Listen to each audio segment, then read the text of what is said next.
தானியங்களோட இயற்கை சத்தும் சுவையும் மாறாம மாவு அரைக்க பெஸ்ட் ஆனது அல்ட்ராவின் பேட்டன்டட் கோனிக்கல் ஸ்டோன்கள் மட்டும்தான்.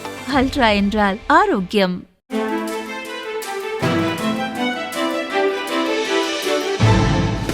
தட்டை, சீடை, முறுக்கு, ரிப்பன் பகோடா, அதிரசம் என்ன வேணாலும் செய்யுங்க.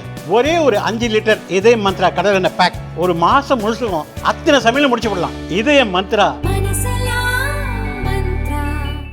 தமிழக வெற்றிக் கழகம் என்ற கட்சியை துவங்கியுள்ள விஜய் வரும் சட்டசபை தேர்தலில் போட்டியிட தயாராகி வருகிறார். கட்சி துவங்கியது முதல் பாஜக திமுகவை கடுமையாக விமர்சித்து வரும் அவர் எதிர்க்கட்சியான அதிமுக மீதான விமர்சனங்களை தவிர்த்து வருகிறார்.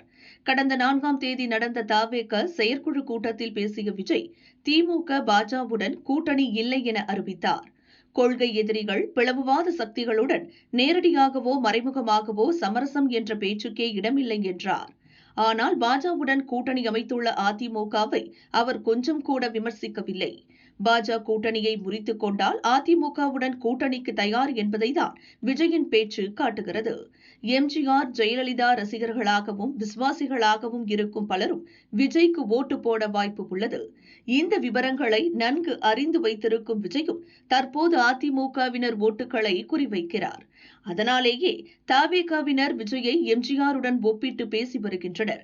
எம்ஜிஆர் 1972 கட்சி ஆரம்பித்து 5 வருடங்களில் 1977 ஆட்சியை பிடித்தது போல விஜய் வருவார் என்பது தவேகவினர் கணக்கு.